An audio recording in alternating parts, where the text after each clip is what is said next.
Robert কিওসাকির দ্বারা লিখিত বই রিচ ড্যাড পুয়ার ড্যাডের ব্যাপারে আপনি অবশ্যই শুনেছেন কিংবা পড়েছেন। এই বইটিতে লেখক তার ওই জার্নির ব্যাপারে বলেছেন যার মাধ্যমে তিনি তার দারিদ্রতা থেকে দূর করে একজন অত্যন্ত সফল ও ধনী ব্যক্তিতে পরিণত হয়েছেন। কিন্তু লেখক রবার্ট যখন নিজে ধনী ব্যক্তি হয়ে উঠেছেন তখন তিনি Rich Dad the Business School বইটি লিখেছেন। এই বইটি তিনি ওই ব্যক্তিদের জন্য লিখেছেন যারা নিজেরা তো ধনী হতে চান কিন্তু তার সাথে সাথে অন্যদেরকেও ধনী করতে চান। ধনী হওয়ার এবং টাকা কামানোর রাস্তা তো অনেক আছে, কিন্তু কোন রাস্তাটা সবচেয়ে বেস্ট এবং কোন রাস্তা এমন যেখানে অনেক কম বয়সে ধনী হওয়া যায় আর সেই রাস্তায় নিজের সাথে সাথে কিভাবে অন্যদের ধনী বানানো যায় তাই বলেছেন এই বইটিতে। তবে সত্যি কি এমন কোন রাস্তা হতে পারে যার মাধ্যমে নিজে এবং অন্যদেরও ধনী বানানো সম্ভব? এই প্রশ্নটির উত্তর লেখক কিওসাকি তার এই বই বিজনেস স্কুলে বলেছেন। আজকের ভিডিওতে আমি তার বই দ্য বিজনেস স্কুল সম্পর্কে সম্পূর্ণ সামারি দেখাবো। দ্য বিজনেস স্কুল বইটিতে লেখক দেখান ধনী হওয়ার অনেকগুলো রাস্তা আছে। আপনি কঠিন পরিশ্রম করে ধনী হতে পারেন, কিংবা কোনো ধনী মানুষকে বিয়ে করে ধনী হয়ে যেতে পারেন, অথবা আপনি কোনো ক্রাইম করেও ধনী হতে পারেন, কিংবা নিজের বিজনেস স্টার্ট করেও ধনী হতে পারেন। কিন্তু লেখক এই বইটিতে ধনী হওয়ার একটা আলাদা রাস্তার কথা বলেছেন এবং এটাও বলেছেন আমাদের কোন ধরনের লোকেদের সাথে বন্ধুত্ব করা উচিত আর কাদের সাথে বন্ধুত্ব করা উচিত না।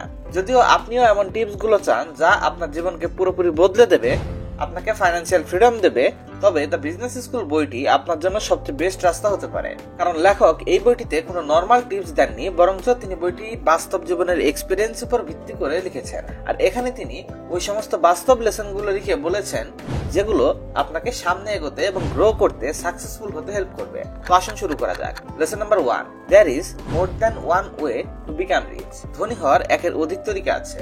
লেখক বলেন আপনাকে ধনী হওয়ার জন্য কিছু এমন স্কিল শিখতে হবে।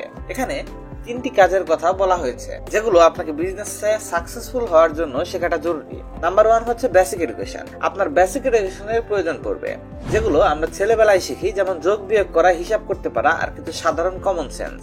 Number 2, professional education. আপনার প্রফেশনাল এডুকেশনের প্রয়োজন পড়বে, যেগুলো কোনো কলেজ বা ভার্সিটিতে শেখানো হয়, মানে এমন এডুকেশন যেটা আমরা ক্যারিয়ারের জন্য চয়েস করি, মানে যে এডুকেশনের মাধ্যমে আমরা কোনো একটা চাকরি পাই বা যে এডুকেশন আমাদের ইনকামের রাস্তা তৈরি করে। আর তৃতীয় হলো ফাইন্যান্সিয়াল এডুকেশন। তৃতীয় যে জিনিসটা সবচেয়ে বেশি ইম্পর্টেন্ট তা হলো ফাইন্যান্সিয়াল এডুকেশন।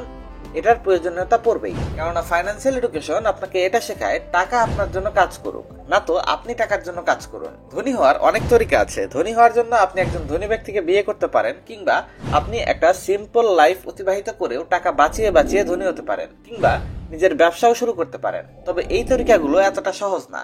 নিজের বিজনেস স্টার্ট করার মধ্যে ঝুঁকি সবাই নিতে পারে না। যদি এটা চলে তাহলে আপনি ধনী হবেন, কিন্তু যদি না চলে তবে আপনি আরো বেশি গরিব হয়ে যাবেন। এজন্য লেখক বলেন সবার একজন আরেকজনকে সাহায্য করা উচিত ধনী হয়ে ওঠার পথে। এজন্য তিনি নেটওয়ার্ক মার্কেটিং বিজনেসের ব্যাপারে সাজেশন দেন, কেননা এই টাইপের বিজনেসে সবাই ধনী হওয়ার সুযোগ পায়। ব্যক্তি কম পড়াশোনা করা হোক কিংবা গরিব হোক না কেন, সবাই সমান সুযোগ পায়।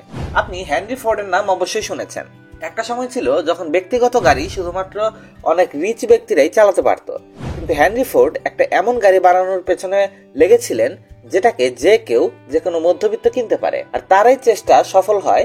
আর তিনি দ্রুতই তার ফোর্ড কোম্পানি বানিয়ে নেন, আর এই কোম্পানি খুব দ্রুত অনেক বেশি বড় হতে থাকে, আর ওই সময়কার দুনিয়ার সবচেয়ে বড় গাড়ি নির্মাতা প্রতিষ্ঠান হিসাবে নিজেদের প্রতিষ্ঠা করে। ফোর্ড এজন্যই সফল হয়েছিল কারণ তিনি কেবল ধনীদের ব্যাপারে চিন্তা করেননি, বরঞ্চ তিনি প্রতিটি মিডল ক্লাস ব্যক্তির ব্যাপারেও চিন্তা করেছেন। যখন ফোর্ড ব্যবসায় নামেন তখন তিনি এমন একটা গাড়ি বানানোর জন্য চাচ্ছিলেন যেটা মধ্যবিত্তরাও কিনতে পারে। আর হেনরি ফোর্ডের সবচেয়ে ইন্টারেস্টিং বিষয় হলো এটাই, তার কাছে কোনো প্রফেশনাল ডিগ্রি ছিল না। তিনি গাড়ির ব্যাপারে অতটা টেকনিক্যাল কিছু জানতেন না। আর এই জিনিসটাই প্রমাণ করার জন্য ফোর্ডকে কিছু টেকনিক্যাল প্রশ্ন জিজ্ঞেস করা হয়। প্রশ্নগুলোর উত্তর দেওয়ার জন্য তিনি তার কোম্পানির এমপ্লয়ীদের ডাকেন। লোকেরা তাকে জিজ্ঞেস করে, যখন আপনি নিজেই প্রশ্নগুলোর উত্তর দিতে পারছেন না, এর মানে কি এটা নয় যে এটা আপনার অজ্ঞতা প্রকাশ করছে? জবাবে ফোর্ড একটা যুগান্তকারী কথা বলেছিলেন। তিনি বলেছিলেন, আমার টেকনিক্যাল নলেজ নেওয়ার প্রয়োজন নেই, কারণ আমি এমন বুদ্ধিমান লোকেদের ভাড়া করে রেখেছি যারা এই প্রশ্নগুলোর উত্তর জানে, যাদের কাছে এই সমস্ত টেকনিক্যাল নলেজ রয়েছে। আমার ফোকাস শুধুমাত্র ওই কাজে থাকে যেটা আমি বেস্ট। নেটওয়ার্ক মার্কেটিং এই জন্য একটা সফল বিজনেস মডেল, কেননা এখানে সবাইকে আলাদা আলাদা ভাবে মাথা খাটাতে হয় না, সবাই এক জায়গায় মাথা খাটায় যেখানে তারা বেস্ট। এজন্য লেখক বলেন নেটওয়ার্ক মার্কেটিং ইকুয়াল অপরচুনিটি দেয় সবাইকে। লেখক বলেন আপনি আপনার স্কুলের দিনগুলোর কথা মনে করেন, কোন টিচার কি আপনাকে টাকার ব্যাপারে কোনো কিছু শিখিয়েছে, বা আপনি কি কখনো নিজের বিজনেস তৈরির ব্যাপারে কিছু শিখেছেন আপনার স্কুল লাইফে? আমাদের সবার উত্তর হবে না। আমাদের কেবল একটা ভালো চাকরি পাওয়ার ব্যাপারে শেখানো হয়েছে, কারণ আপনার স্কুল আপনাকে কেবল চাকরি এবং চাকর হওয়ার জন্যই শেখায়। আমাদের স্কুল আমাদের শুধু সার্ভাইভ করতে শেখায়, কিন্তু নেটওয়ার্ক মার্কেটিং এ এমন কিছু শেখানো হয় যা আপনাকে সার্ভাইভ করতে নয় বরঞ্চ রিচ হয়ে উঠতে সাহায্য করে। নেটওয়ার্ক মার্কেটিং এ আপনি এমন কিছু লোকেদের সাথে পরিচিত হন যারা নিজেদের সাথে আপনাকেও গ্রো করার সুযোগ দেয়, আপনাকে বিভিন্ন নতুন জিনিস শেখায় এবং নিজেরাও আপনার থেকে শেখে। লেখক বলেন, 1990 সালে যখন আমি শুধুমাত্র টাকা কামানোর জন্য ব্যস্ত ছিলাম, তখন আমার এক বন্ধুর সাথে দেখা হয় যার নাম ছিল বিল। নেটওয়ার্ক মার্কেটিং ব্যবসায়ী ছিল। লেখক বলেন, তার ওই বন্ধু আগে থেকে অনেক বেশি ধনী ছিল, তার নেটওয়ার্ক মার্কেটিং ব্যবসার সাথে যুক্ত হওয়ার কোনো প্রয়োজন ছিল না। তাই সে তাকে জিজ্ঞেস করলো কেন সে এই ব্যবসায় যুক্ত হয়েছে। তার বন্ধু উত্তরে বলেছিল, আমি এইসব শুধু টাকা কামানোর জন্য করছি না। যখন আমি রিয়েল এস্টেট বিজনেসে সাকসেসফুল হয়েছি এবং ধনী হয়ে গেছি, তখন অনেক মানুষ আমার কাছে সাহায্য চেয়েছে। এদের মধ্যে বেশিরভাগ মানুষ মনে করতো আমি হয়তো টাকা কামানোর কোনো বড় সিক্রেট জানি, কিন্তু বাস্তবতা এমন কিছুই নেই। এই লোকগুলোর বেশিরভাগই অতটা ধনী ছিল না যে তারা আমার মতো ইনভেস্ট করে ধনী হয়ে উঠবে। আমি এই লোকেদের সাহায্য করার জন্য এবং মোটিভেট করার জন্য নেটওয়ার্ক মার্কেটিং এর সাথে যুক্ত হয়েছি, যেখানে আমি এই লোকেদের টাকা আমার রিয়েল এস্টেট বিজনেসে লাগিয়ে তাদের কম সময়ে ভালো মুনাফা কামিয়ে দিচ্ছি। আর আমি যত বেশি অন্যদের ধনী হতে সাহায্য করছি, আমি নিজেও ততটা বেশি ধনী হয়ে উঠছি। সাথেই আরো একটা কারণ আছে, আমি অন্যদের সাহায্য করতে ভালো অনুভব করি। আমি মানুষদের মধ্যে টাকা কামানোর স্পৃহা দেখি, যারা অনেক বেশি টাকা কামাতে চায় এবং ধনী হতে চায়। এমন লোকেদের জন্য নেটওয়ার্ক মার্কেটিং বিজনেস সবচেয়ে বেস্ট তরিকা টাকা কামানোর, কারণ এখানে সবাই একজন আরেকজনের সাহায্য করে, একজন আরেকজনকে ধনী বানানোর জন্য কাজ করে। Lesson number 2, life changing business education. লেখক বলেন, ধনী হওয়ার জন্য সর্বপ্রথম আমাদের চিন্তা করার তরিকা পাল্টাতে হবে, কারণ যেমন আমাদের চিন্তা হয় তেমনি কাজ হয় আমাদের। এজন্য লেখক এখানে 4 ধরনের লাইফ চেঞ্জিং এডুকেশনের কথা বলেন।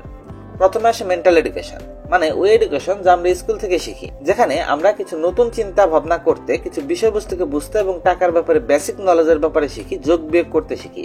সেকেন্ড হচ্ছে ইমোশনাল এডুকেশন। সাকসেস ওই ব্যক্তি পায় যার মধ্যে কনফিডেন্ট থাকে, কেননা আপনি দুনিয়াতে যে কোনো বিজনেস করেন না কেন, এমন কোনো বিজনেস নেই যেখানে আপনি ফেল হবেন না। আর এই ফেলিয়ার বা ব্যর্থতা থেকে সামনে এগোনোর জন্য সবচেয়ে জরুরি জিনিসটি হলো ইমোশনাল এডুকেশন। তৃতীয়টা হচ্ছে ফিজিক্যাল এডুকেশন। আপনার সামনে হাজারো পেরেশানি আসলেও আপনি সেগুলো থেকে ভয় পেয়ে পালাবেন না, বরঞ্চ সেগুলোর মুখোমুখি হবেন, এই পারসেপশনটা আপনার থাকা চাই। Number 4, spiritual education.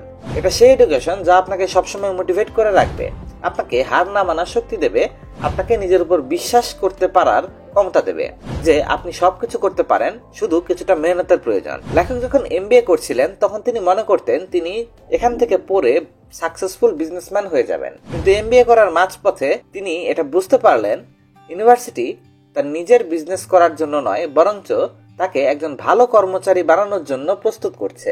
ইভেন সেখানে যারা তাকে টিচার হিসাবে পড়াতো তাদের কেউ ব্যবসায়ী ছিল না, তারা সবাই ছিল চাকরিজীবী। যখন বিষয়গুলো লেখক বুঝতে পারলেন তখন তিনি MBA থেকে ড্রপ আউট করেন এবং এ ব্যাপারে অ্যাডভাইস নেওয়ার জন্য তার রিচ ড্যাডের কাছে যান। তার কাছ থেকে ওইসব বাস্তব স্কিল শিখেন যেগুলো তার ব্যবসা করার জন্য প্রয়োজন ছিল।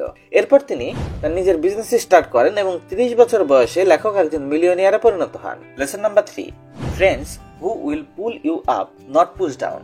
এমন বন্ধু বানান যারা আপনাকে সামনে এগোতে সাহায্য করবে, নিচে ধাক্কিয়ে ফেলে দেবে না। আপনার মাইন্ডে কখনো কি এই কথাটা এসেছে, যদি আমি আরো ধনী হতাম, আমার নিজের একটা বিজনেস হতো, তবে আমার কাছে কত অ্যামাউন্টের টাকা থাকতো যে আমার যে কোনো কিছু কেনার পূর্বে আর চিন্তা করতে হতো না।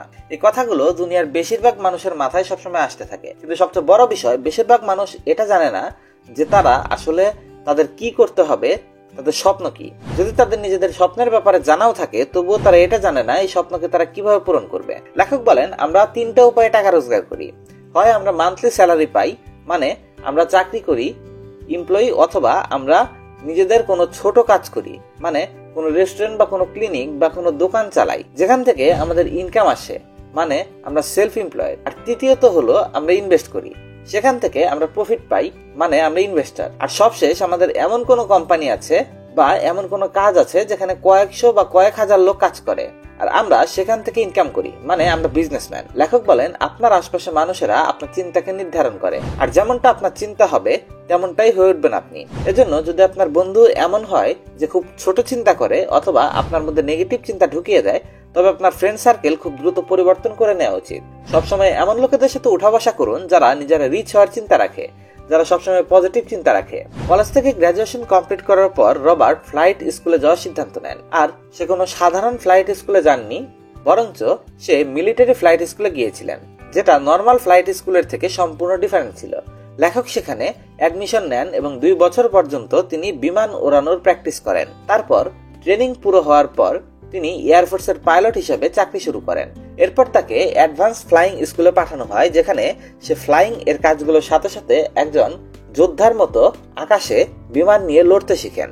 শুরুতে লেখকের কাছে মনে হচ্ছিল সেখানে কেবল তাকে ফিজিক্যাল এবং ইমোশনাল এডুকেশন দেওয়া হয়েছে, কিন্তু লেখক ওই স্পিরিচুয়াল এডুকেশন খুঁজছিলেন যা একজন সৈনিককে এতটা মজবুত রাখে যে সে মৃত্যুকেও আর ভয় পায় না। এরপর রবার্ট একদিন আবার মিশনে যান। সেখানে যাওয়ার পর তার সমস্ত ভয় দূর হয়ে যায়।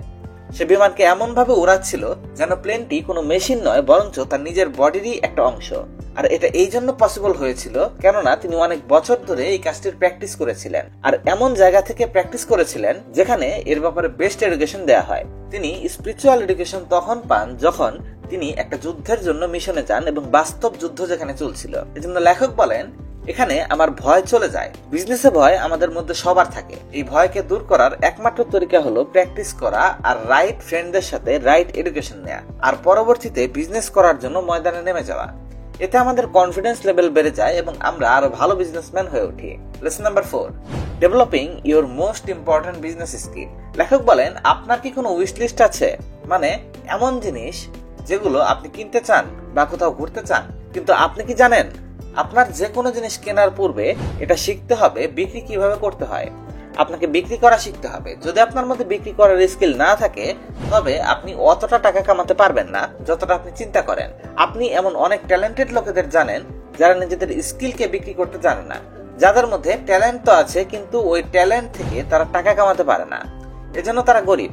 তার বদলে যদি তাদের মধ্যে সেল করার স্কিল থাকতো তবে তারা তাদের ট্যালেন্টকে বিক্রি করে ভালো টাকা কামাতে পারতো। এজন্য লেখক বলেন, আমাদের একজন বিজনেস ওনার হওয়ার জন্য শুধু একটা গ্রেট আইডিয়া থাকাই যথেষ্ট নয়, বরঞ্চ ওই আইডিয়াকে বিক্রি করার মতো স্কিলও থাকা চাই। আর সেলিং একটা এমন স্কিল যা যে কেউ শিখতে পারে। আর সেলিংকে শেখার একমাত্র তরিকা হচ্ছে বারবার প্র্যাকটিস করা, বারবার ফেল হতে থাকা। আপনাকে ততক্ষণ পর্যন্ত প্র্যাকটিস করতে হবে যতক্ষণ না আপনি রিচ হয়ে যান। বেশিরভাগ মানুষ সেলিং এর দুনিয়াতে যেতে ভয় পায় এই জন্য, কেননা তারা রিজেকশনকে ভয় পায়। কিন্তু লেখক বলেন, রিচ হওয়ার জন্য আপনাকে আপনার ভয়কে হারাতে হবে, কারণ দুনিয়ার সবচেয়ে ধনী লোক ওই ব্যক্তি যে সবচেয়ে বেশি রিজেকশন ফেস করেছে। 1974 সালে লেখক তার ফ্লাইং ডিউটিকে পূর্ণ করে যখন বাড়িতে আসে তখন তার কাছে 2টা রাস্তা ছিল। তার সে যে কোনো একটা রাস্তা চয়েস করতে পারত। প্রথম রাস্তাটি ছিল সে তার গরিব পিতার বলা রাস্তাতে চলবে এবং একজন চাকরিজীবী হয়ে উঠবে এবং আজীবন পার করে দেবে। আর দ্বিতীয় রাস্তাটি ছিল সে তার রিচ ড্যাডের বলা রাস্তাতে চলবে এবং বিজনেসের দুনিয়াতে পা ফেলে একজন বিজনেসম্যান হয়ে উঠবে। লেখক দ্বিতীয় রাস্তাটি চয়েস করেন। তিনি পুরো জীবন একজন পাইলট হিসেবে কাটাতে চাননি, বরঞ্চ বিজনেসের দুনিয়াতে গিয়ে রিস্ক নিয়ে দেখবেন।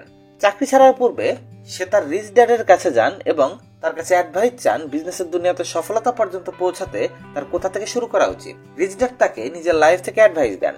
লেখককে বলেন তার কোন একটা কোম্পানিতে একজন সেলস পার্সন হিসাবে চাকরি শুরু করা উচিত, কিন্তু লেখকের কাছে এই আইডিয়াটি পছন্দ হচ্ছিল না। পরে রিচ ড্যাড তাকে বোঝান, যদি বিজনেসে সাকসেস হতে চাও তবে সর্বপ্রথম তোমাকে বিক্রি করা শিখতে হবে। রিচ ড্যাড তাকে বোঝান দুনিয়ার সবচেয়ে বেশি সাকসেসফুল লোকজন দুনিয়ার সবচেয়ে বেস্ট সেলসম্যান হয়।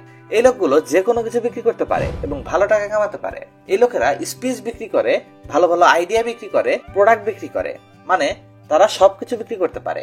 এই লোকেরা যে কাউকে তাদের কথায় মানাতে এবং শোনাতে বাধ্য করতে পারে। এরপর লেখক সিদ্ধান্ত নেন তিনি একজন বেস্ট সেলসম্যান হয়ে উঠবেন। তিনি 2টা কোম্পানির চাকরির জন্য অ্যাপ্লাই করেন এবং খুব দ্রুতই চাকরিও পেয়ে যান। তিনি টাকা কামানোর জন্য চাকরিগুলো করছিলেন না, বরঞ্চ তার সেলস স্কিল বাড়ানোর জন্য রিজেকশনকে ফেস করার জন্য জব নেন। আমাদের সবার মধ্যেই লুজার এবং উইনার 2 ধরনের ব্যক্তি বসবাস করে। এর মানে আমরা রিজেকশনকে ফেস করা শিখছি, সাথে আমরা এটাও শিখি কনফিডেন্সকে কিভাবে তৈরি করা যায় এবং আমাদের লিমিটেশন কিভাবে দূর করা যায়। এখন আপনাকে ডিসাইড করতে হবে আপনি কি একজন উইনার নাকি একজন loser. Lesson number 5, living your dreams. দুনিয়াতে 2 ধরনের লোক থাকে। সর্বপ্রথম তারা যারা গরিব হয়। এরা বিশ্বাস করে তারা লাইফে কিছু এফোর্ড করতে পারে না, এরা গরিব হিসাবে জন্ম নিয়েছে এবং গরিব হিসাবেই মরে যাবে। দ্বিতীয়ত ওই লোকেরা থাকে যাদের চিন্তা হয় ধনীদের মতো, যারা টাকা না থাকায় শোক আর মাতম করার জায়গায় আরো বেশি টাকা কিভাবে কামানো যায় এই ব্যাপারে চিন্তা করে, যাতে একটা সময় পর তারা আরো বেশি রিচ হয়ে ওঠে এবং নিজেদের পছন্দসই জীবন কাটাতে পারে। কারণ যখন আমরা প্রতিদিন নিজেদের এটা জিজ্ঞেস করি আরো বেশি টাকা কিভাবে কামানো যাবে, তখন আমাদের স্বপ্ন প্রতিদিন আরো বড় হতে থাকে। আর এই জন্য কেবল আমাদের স্বপ্নই দেখা নয়, বরঞ্চ স্বপ্নের জন্য দিনরাত কাজ করতে হবে। আর যখন একটা স্বপ্ন পূরণ হবে তখন আরো বড় স্বপ্ন দেখতে হবে।